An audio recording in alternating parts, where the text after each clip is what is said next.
Oh my word, that's loud. You want me over here? Good morning, everyone. How are you all? Good morning. Delighted that we're all here, especially in our new Wave space that we're opening up to all of our clients tomorrow night. So it's a really exciting time for us in EY. I'm also delighted that we have so many people who are streaming in from all of our offices, Julie. So in our 6 cities, 10 offices, people are tuning into us this morning, which is terrific. Huge special welcome to Julie Teigland, our area managing partner for EMEA. We're thrilled to have you here, Julie. I know it's a flying visit this time, but I am trying to convince Julie, and I don't think I need much convincing, to come back and join us, hopefully later on in the current year, where we'll get an opportunity to spend more time with our people, but also clients and government, etc. So we're delighted you're here, and you're really, really welcome. I am really honored to be here. I've been so excited just to see the new space, to meet all of you, to talk to the team. And next time I get to come out and meet some clients, so they're not going to keep me in the office forever, which is a good sign. So we probably have about an hour in total. And what I'm going to do is spend a bit of time asking Julie a few questions, really around your global perspective. And I'll probably spend about 30 minutes doing that. But I'm also delighted and honoured that I have one of my own colleagues here, Aoife Crowley from PAS, is also going to join me and maybe change the voice a little bit and talk and ask you, Julie, a bit about your own experiences and maybe some tips that you'd be able to give all of our people here in EY Ireland about their careers. Fantastic. So, without further ado, I'm going to sit down and we're going to get straight to it, if that's all right.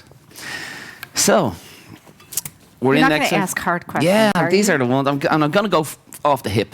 I won't even pretend that I'll read them. But should we take away his cards? I think it's a little bit unfair, don't this you? is a challenge. I better put them down, so I'll have to go by memory. Olive, what's the next question? Well, we're here. We're here in our Wave space. An awful lot of exciting things going on in Ireland and around EMEA and around the globe. But one of the things that's most exciting for us now is Next Wave. Yes. And what's going on from a global strategy perspective. We'd love to hear, Julie, briefly from you, your thoughts on Next Wave, and also what are you hearing back from our clients and our people about our global strategy that we're really going to deliver and launch into the marketplace? So, fantastic things. Next Wave is such an exciting platform for us. I think the best part of Next Wave is really reinforcing the things that we're not changing, Frank. Yeah. And that's around our purpose, around making sure that we're all there to build a better working world and pivot towards building long-term value for our clients. And that's an amazing pivot, recognizing that it's our job to deliver value for our people, value for our clients, values for society, and of course, financial value to be able to invest in the sustainability of our business. Yeah. And that's what Next Wave is all about ensuring that we're delivering that value.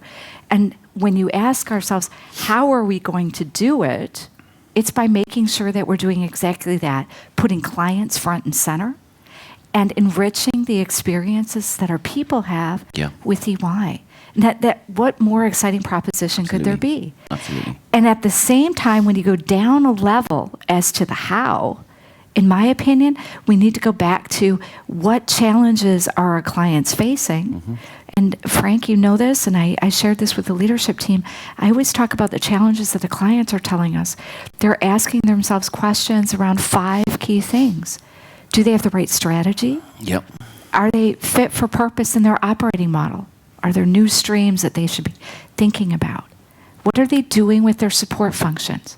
And when I talk about support functions, everything from talent to tax, across their business, finance, is it onshore, nearshore, offshore, automated?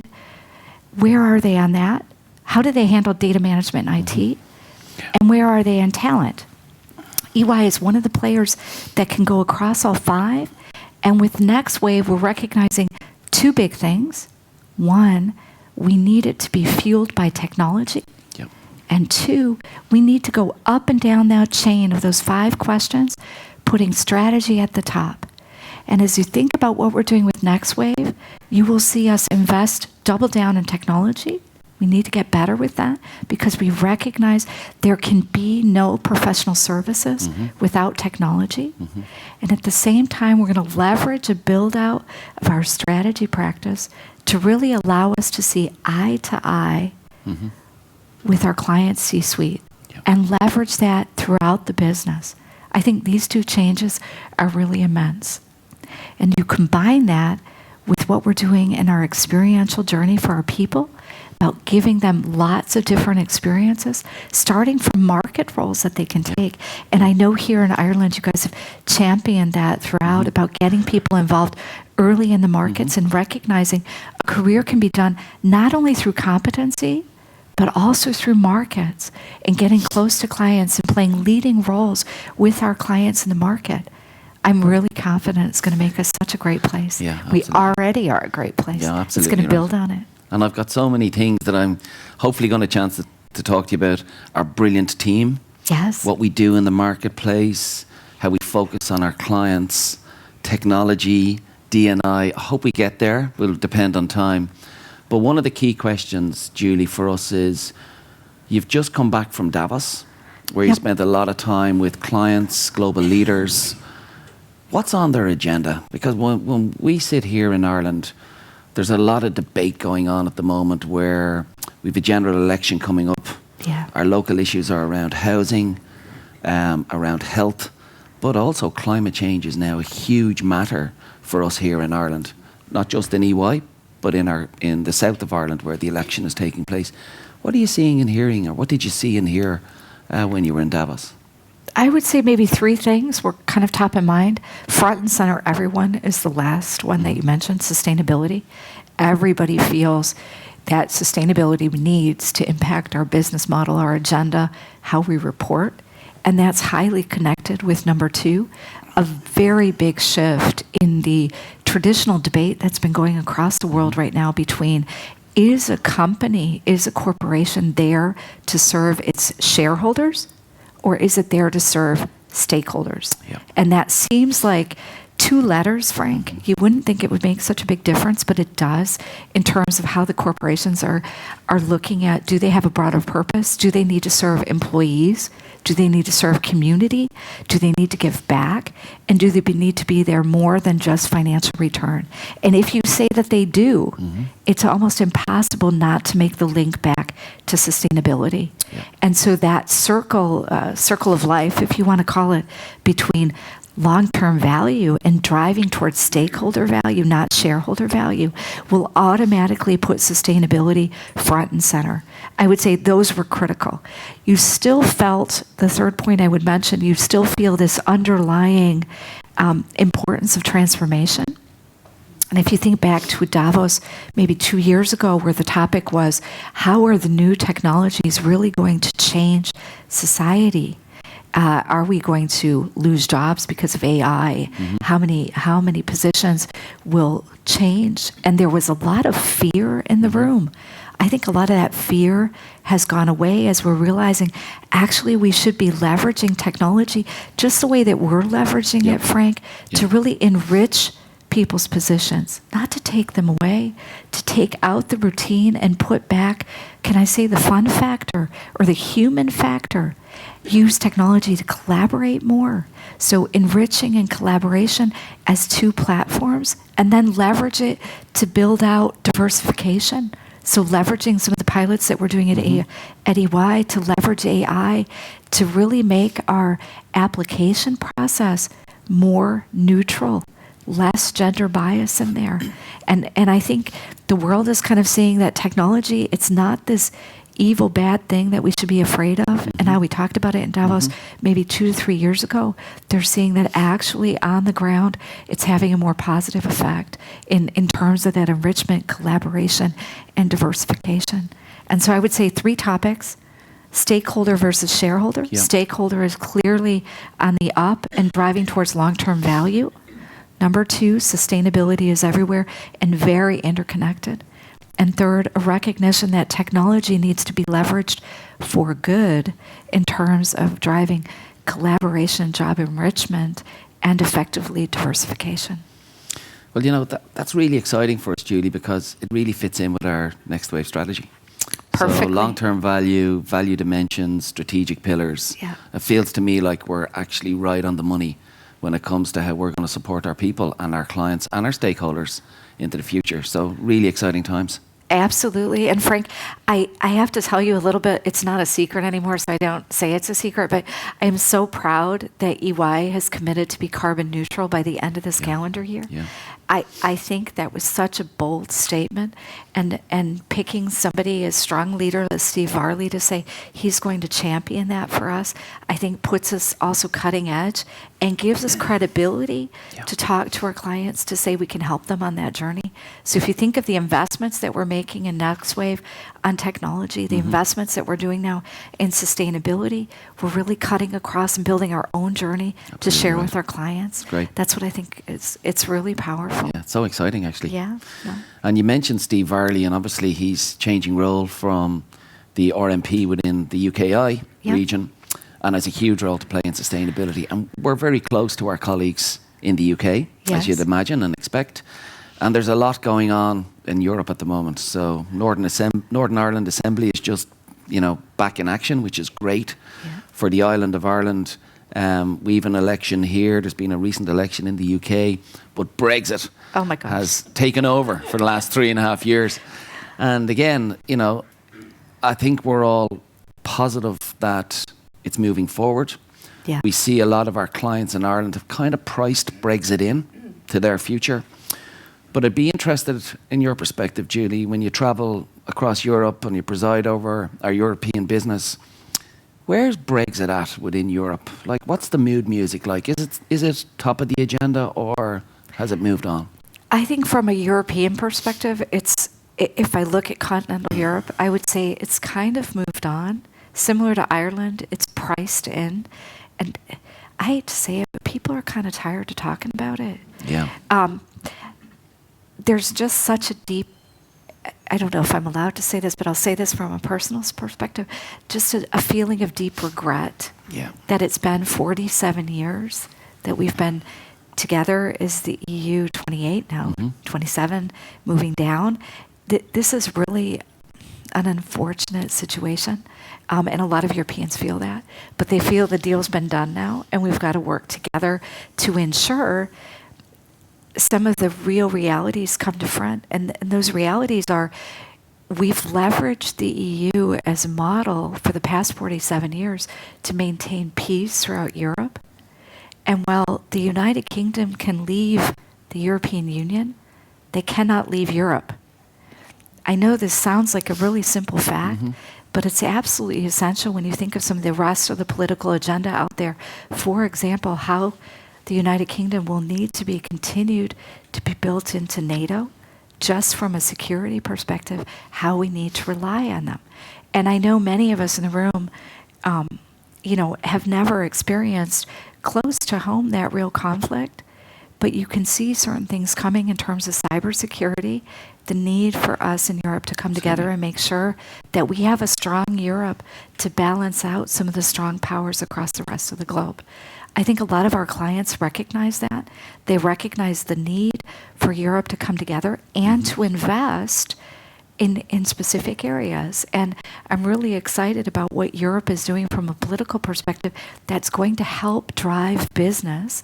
And I come back to the S word on sustainability again and talk about the new $1 trillion Green Deal that's out there that will certainly fund a lot of business. The lower interest rates that are there, where people are looking at how can we continue to drive investment, and the need for Europe to drive growth by increasing the level of fiscal spend. And so a lot of businesses a little bit down that Brexit has happened, a little bit regretful, but also looking forward and saying, what can we do together, and acknowledge that the United Kingdom will consistently remain part of Europe, needs to be part of Europe, and how can we work together with them? And thinking, how do we get a trade deal in place that gives the United Kingdom the best possible status within that framework that allows for free trade? I personally think there's still businesses out there that will need to make adjustments in their supply chain sure. over time, that will need to make adjustments in their tax nexus over time. So I don't think the work for EY is done in any case. And all of these things that I've mentioned, the play on cybersecurity, the investments in the Green Deal, the impacts of the low interest rates, speak for one thing: a need for more advice from EY for our clients. Yeah. And all of you are laughing, but I really see it as our role to be out there in times of volatility. This is where we need to position ourselves. If there's one thing that's absolutely clear, Frank, that volatility that we've gotten used to over the past 18, 24 months, whether it's geopolitical or from a business climate perspective, that is here to stay. It is the new norm. That's right. It's not going to be this, we have long periods of calm and then there's a small crisis. I think you're going to see a lot of bubbling in the future. And I think we need to, as business leaders and advisors, help our clients understand that new norm and accompany them on that journey. I think you're so right, Julie. And, you know, the UK has been our largest trading partner, still will continue to be in the future, but we're very much part of Europe. Yeah. And for us, Europe has been in the main really, really positive. And that's why we're so excited about Next Wave and how it'll bring us together within EMEA and within global. Absolutely. And the power of our global firm and what that means and how we can leverage each other is critically important. And that all brings it back for me to team and talking about our brilliant team and our brilliant people. Yeah. And for us to support our clients and for, you know, our people in CBS who support all of us to be out in the market with our clients. An awful lot of it comes from teaming and having the right diversity, being a really inclusive environment, but also having pride and confidence that I believe we have in abundance now in Ireland, but no egos and no complacency. And it's a really important part of our culture and also our values. And we're on a really strong diversity and inclusiveness march. Catherine is a huge advocate for us, and Marcus leads our D&I sponsoring partner for our D&I network. But we're always on the march to try and make sure that we've got the right gender balance, we've got the right BME population within our organisation, that everyone's included. Yep. And technology should play a huge part in our future. Absolutely. So that long lead in, Julie, my question really is, you know, how do you see technology within our organisation and EY truly help build that diverse team, give everyone that opportunity for a better holistic life and add the maximum value to our business when they're here to fulfill their careers? Do you see a step change in the future? Oh, I do. I think, Frank, I'm a firm believer that change happens slowly and then suddenly. Mm-hmm. And if we would reflect back, if I think of my own career and the ability to do things remotely as an example of how we leveraging technology, it's changed amazing. Just look at us talking now to how many offices, Frank, across Ireland at the same time. Yeah. That would have never been possible 5 years ago, 6 years ago. Sure. And now with the quality that people can feel that they're in the room, they can partake, this has had an amazing change on our workforce and our ability to work remote. I can think back after I have 4 children, as you probably know. When I had 2 children, I switched jobs, and I can explain that a little bit later. But as I did that, it was impossible to think that I could work remotely. And I can remember making a job decision because the nearest distance to the office was an hour and a half drive. And with 2 little children, I said, I cannot spend 3 hours in the car every day. It's just not going to work. And it was not possible for me to bring that together. Today would look completely different. You would have different possibilities that you would say, yeah, I could be in the office twice, maybe even 3 times a week, but the rest I can do remotely. You're more flexible. And acknowledging that that's already the case is a way for us to bring an amazingly diverse workforce that doesn't need to even sit in Ireland, but still feel part of the Irish team. And I know that you're doing that already. So technology is a fundamental component of that, of making us feel connected, of knowing what's happening when we're not in the room, of working together. Absolutely. And then I don't need to mention all the great things that we're doing from a D&I perspective to really leverage artificial intelligence to help us get better at how we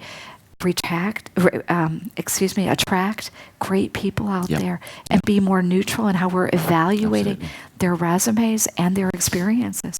Where before we had unconscious bias, we're really using the technology to eradicate that. And I really think that's going to make us a better place. Yeah, I think that's so true. And look, there's so many things that we do well here around flexible working, smart working, but we've an awful lot more to do. And we believe that we're truly building the best team in the island of Ireland from a professional services perspective. But again, we've loads to do and to continue to work on. We have loads together, though. I mean, if you think about it, if I mentioned that carbon neutral program that we've said, one thing we have to do is find a way to increase the efficiency of our people by less travel. Yes. And that does not mean for 1 second that we can be less at our clients. So how are we going to do that? The only way for us to do that is by leveraging future technologies and those that are not even in the room yet. And so I'm really hopeful for what the future is going to bring. And that's why I come back to what I said about Davos. We as a team need to embrace technology, to try it out, not be afraid of it, and understand, yes, it's going to change how we're going to work, but it's going to be for the better for all of us. Absolutely right. And that's a perfect example being here in Wavespace and how we will use technology and strategy to really help our clients think in a different way, a better way, and get a better solution. Absolutely. So my last question before Olive kind of lynches me out of the chair and puts Aoife into the main chair. I suppose I sent you on a lot of pre-reads for Ireland. You did? I don't know how you got the time, but you read every page, which was great. And you were incredibly knowledgeable when we met last night, as I would expect you to when we met as a leadership team. And I thought we had a really good conversation. He did give me the quiz, so I'm just lucky to say that I was allowed to show up today. But what we were able to get, Julie, last night was a huge amount of confidence from you in us, and also really get a lot of confidence of the role that we in Ireland will play within EMEA, but also within our global firm. And you would have heard, not just from me, but all of the leadership team, about how proud we are of our team and our people, and that it is all about our team and our people. So to put you on the spot, it would be really incorrect of me not to ask you this question. Would Now you I'm curious. Would you share with our wider team your impressions of us here in EY Ireland and how we can play an even greater role in the success of our firm across the globe? Frank, I am absolutely so proud of what you in Ireland have been able to do. And I have to say, you've kind of hit the nail on the head. It's really about what you as people, as a team and a culture have been able to establish. To say that this firm has something special is very, very clear. The minute you walk in the door, you have an entrepreneurial spirit that is the foundation of what you do. It's very clear that you as a team get along together. And you have set such an ambitious growth target of what you can jointly achieve that reflects not only well on the track record of what you've been able to build over the last years, but gives you aspiration and hope for the future. I wish that all of our businesses were as vibrant, as energetic, and as entrepreneurial as what you are. I think you represent the future of EY, frankly, and I say that with a tremendous amount of humbleness and pride, sitting here in the room and listening and being able to meet all of your people. Where do I think you can play a wider role? Please help share this story. You're like the jewel in a crown, and we need to make sure that the Irish story is shared.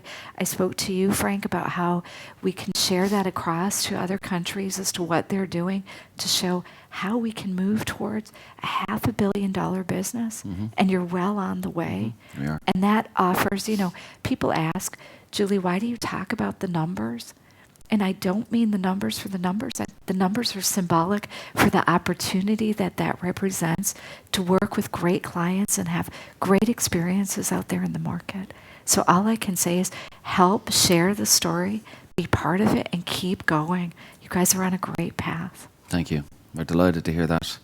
And thanks again for being here, Julie. I'd love to say this. We're going to take an ad break, a TV break now, because that's the end of part one. But what I'm going to do is ask our colleague, Aoife, to come up and maybe talk a little bit about and ask you a few questions about your career to date, which we'd all be fascinated to hear. And maybe give us a few tips about what we should think about collectively and individually as we fulfill our careers here in EY. Julie, it's been Perfect. a pleasure. I'll swap seats. Thank you very much. Thank you, Frank. Thank you. You're welcome.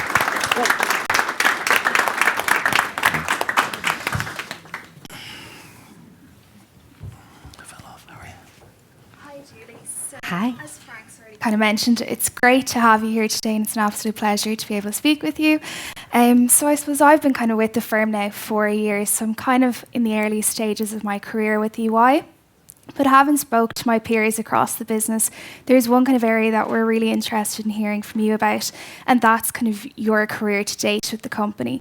So we'd really like if you could kind of speak to us about some of the things that you've learned and kind of your experiences with the firm so far. Okay, maybe it makes sense to give a little bit just a highlight so you know some of the milestones, and I promise not to give too much detail, and you can tell me if I'm talking too much. So I've been with this firm in some shape or form about 30 years. And I try not to say that because it really dates me. It's really bad. I've kind of decided I should start saying 20. It sounds much better, doesn't it? But 30 years. I started off in CBS, and I actually worked for Anderson at the time. I worked in internal accounting, and I helped the firm at the time transfer our books from US GAAP to German GAAP. I helped us open a number of offices across Eastern Germany. And I did that for about 2 years, and then was asked if I would join the tax department. And so I switched from our internal CBS to tax, which at the time was a little bit unusual. I went into US and German tax. I did a lot of expatriate work, worked a lot with real estate funds and international cross-border between Germany and the US. I specialized actually at the end in real estate fund accounting, setting up the books, setting up the everything you need to do around real estate. And at the time, I was a manager, senior manager. I was asked then to join a client in the real estate business. And at the time of after being with Anderson for over 10 years by then, I said, well, it might be a good idea to see the real world. And I really had the need to feel that I had to have an experience at a client. And so I joined an international real estate developer, Tishman Speyer by name, and was privileged to lead their finance and accounting group across Europe. I built some amazing buildings. I'm really proud of them. Could take you through some of those buildings and talk about what it means when people say value engineering from a real estate perspective. I did that for 3 years and had 2 children at the time, and was asked to come back to Anderson. They approached me again and said they could use a few good women, and wouldn't it be great if I came back? And so I did. After I had my second son, I decided I would leave Tishman and rejoin Anderson in the Berlin office. When I rejoined again in tax, in international tax, and I stayed at Anderson for about a year. My husband and I made a deal at the time. When I moved to Tishman Speyer, I moved to Berlin, Germany, and the deal was that he would come with me for this time, but next time, if he ever had to move, I would go with him. So a year after rejoining Anderson, my husband got a call from Pfizer and had to move back to southern Germany. That's where I was a little bit ago when I was saying I had to move back because I cut that deal and I hold my word. I had to move back to southern Germany, and the nearest Anderson office was an hour and a half from my husband's location. My children were literally 1 and 4, and I just said I cannot do it. I interviewed with EY at the time, and I met a terrific partner who meant a lot to me. His name was Alfred Miller. He's since passed away, but a great partner that brought me on board and said literally to me, okay, so I know you can do a lot in tax, and I know you're a CPA and auditor. I don't care what you do for us, just come and have some fun. And so I said, well, that's the person I need to work for. So I left Anderson and I joined EY. And I'll never forget it, my Anderson going away party in Berlin, the office managing partner stood up at my going away party and announced that I would be working part-time for Anderson in Frankfurt, which of course was not true. But I was really sad to leave the firm. And even when I joined EY, I still did part-time jobs for Anderson. We kind of had an arrangement, Alfred and I, that I would help the office when I needed to. And so it was terrific to see a year after I joined, that Andersen and EY merged, which for me was the best of both worlds because I never wanted to leave Andersen, and I really enjoyed working for EY, so I had everybody together. As I did that, I was asked to join the audit practice. Tax had had enough of me. I went and built a human capital business in that office, and they asked me to be the growth markets leader. Back then, it was called Future Power Companies and Emerging Growth Markets for EY. I did that. I built a portfolio effectively of audit unicorns. Was then asked to help win the Siemens account. Went on to win Siemens and serve Siemens as their global coordinating partner for healthcare. I led our growth markets initiative across Europe, first in Central and Eastern Europe, and then wider EMEA as EMEA came together. I was asked to move to the Netherlands and help lead us in the Philips pursuit, won Philips for the firm, led at the time our markets initiative across all of EMEA, and then was asked after winning Philips and starting to rotate on that account if I would move back to Germany and run our GSA region. I ran that GSA region for about 4 years, 3 years and a bit, a year transition, and then was asked if I would be willing to lead EMEA. And so I think that I've had the best career ever. And I say that if I left tomorrow, it would be fantastic. I've met so many amazing people. I've worked in 3 service lines, a number of different countries, a number of different offices. And my resume of all this that I say to you, when somebody approaches you and said, could you think about this? Think about it. Take the risk. And if nobody has approached you, think about what you would like to do as the next experience. This firm is such an amazing platform, but you are the driver of your career. You need to take risks and drive on that road. And it's you who decides the speed of that. You decide how fast and how slow you're going to go. And sometimes life throws you some curves, and you can't go that fast in the curves without having to pull on the handbrake a little bit. But it's your job to do that.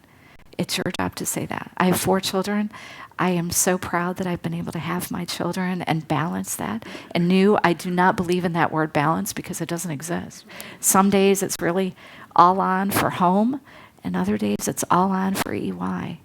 And we've got to make that fit. And in those periods, I was able to pull on the handbrake, go a little bit slower, and then push on the accelerator and go a little bit faster.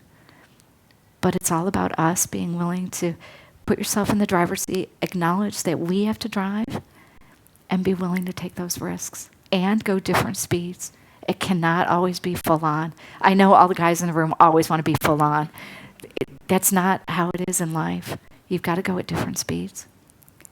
And I suppose, as you kind of mentioned earlier and just now as well, that kind of leads into our next question. So it's something that I know you've spoken about before, aside from today, and it's kind of your interest in how people work and how that's something that's changing, whether it be due to kind of different family commitments, kind of technology developments that we're seeing now and other kind of global trends.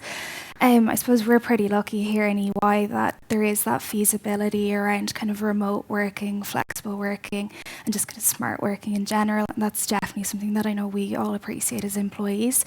But I think what we'd like to know from you is kind of what is EY doing in that space on a more global level to kind of accommodate those changes and then kind of people's expectations around what their employer should be kind of offering to them in that area?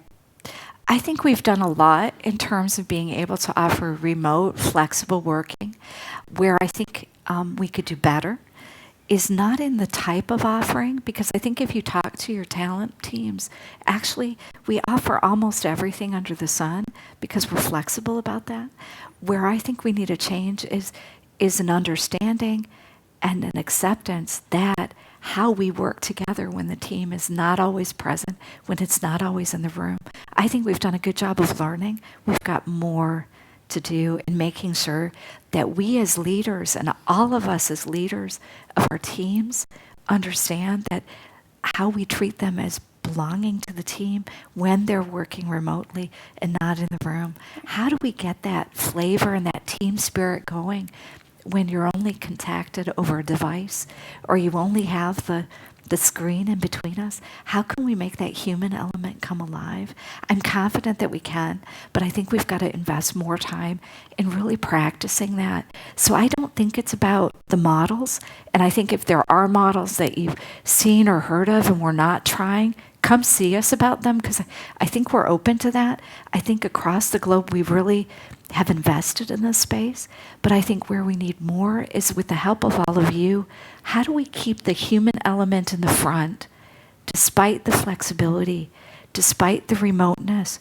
Because all of us need that human contact, whether it's for training or just for personal development. That's the piece that makes us special. And so I'm a big supporter. I'm open to everything. If you've got ideas, come with us. But really help us learn, how do we keep that human flavor of working together despite the fact that we can't get the teams together so often? I don't want us to lose our culture. And I hate to say it, it's really hard to build culture remotely. And we've got to find a way. We have not tackled that entirely. So that's what I would say is our biggest challenge. And I can say you see that when you work with our offshore teams.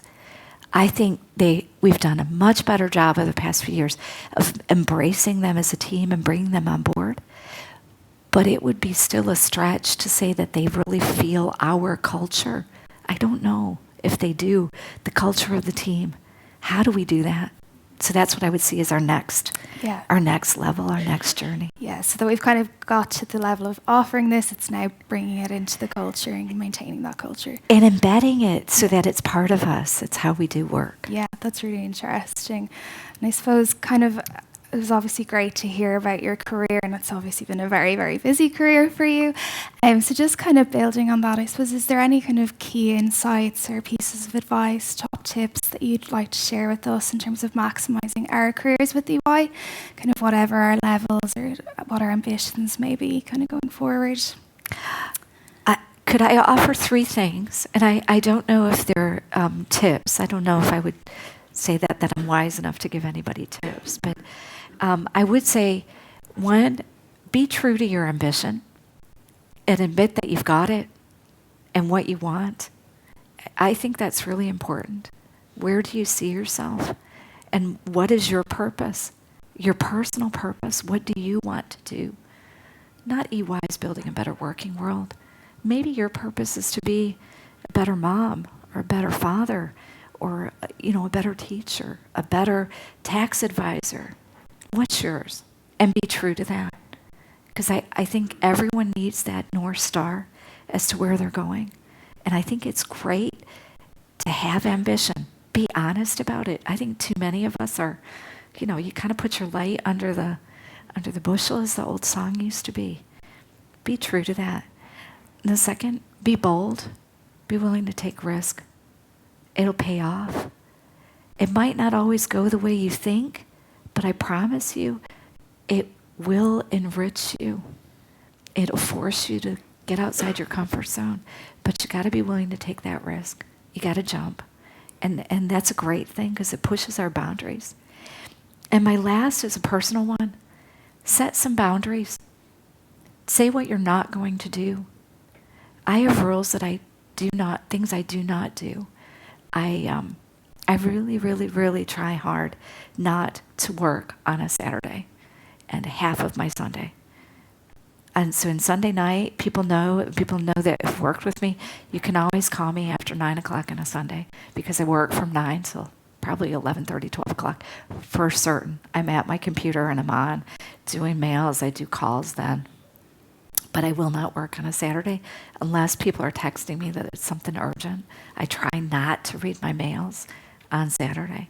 I always take my Christmas vacation. I always take my summer vacation. And some of you are laughing and rolling your eyes, but it's about setting boundaries where you can say, you're willing to do this, but you're not willing to do this. What are your boundaries? Maybe it's that you take your kids in the morning to school, or you pick them up in the evening, or you spend that time with them on vacation, or you do like you don't work on Saturday. You need to set boundaries for your work life. as much as we all love EY, and trust me, there's probably nobody in the room that loves EY more than I do, I've got to set boundaries or it would eat me alive and it wouldn't be fair to the rest of my life. So my 3 are: be ambitious and be true to that ambition. Set yourself that purpose.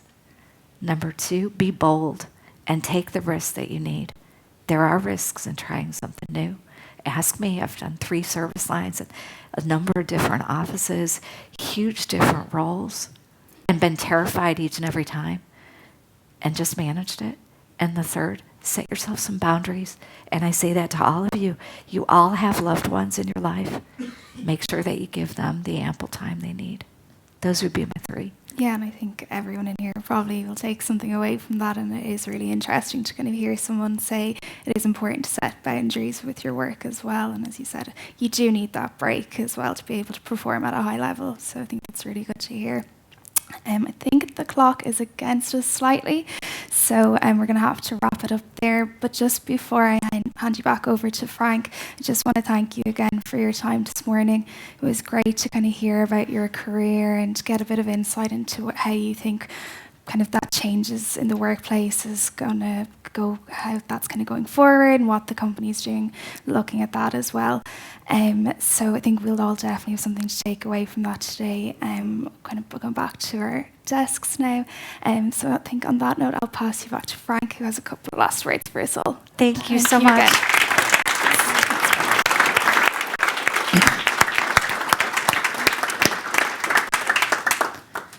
What a future superstar we have Absolutely. amongst many in our team. Aoife, I'd like to say sincerely thank you so much for being brave and being bold and for taking part in the interview this morning. Julie, I'd also sincerely like to thank you on behalf of all of us here in Ireland for coming over to see us in your first year. I know you'll be back, which is Yes. great, but it was really nice to get your perspective on EMEA, what's going on in the globe, hearing about our next wave strategy, but also hearing about you as a person and as a leader and as a mom, and hearing a bit about you and your career and what really has driven you to be our leader in EMEA. So we're really delighted and we're very grateful for you spending the time. I know we only organised this on Monday, so it just shows you the interest that people have in truly connecting with our EY business in EMEA and around the world. I think the world is changing, you're absolutely right. There's so much going on now, not just here in our island, but also around the world. Our clients are global outlook clients. You know, in a small island, all of our clients think about the globe. That's their market. So us being globally connected is truly important to us today. So thank you again, Julie. We really appreciate it. And we'll see you back in Ireland really soon. Absolutely. Thank you. And thanks Thank everyone you. who's streaming. Thank you, Julie. Thank Really you. appreciate it. Thank you. Thank you.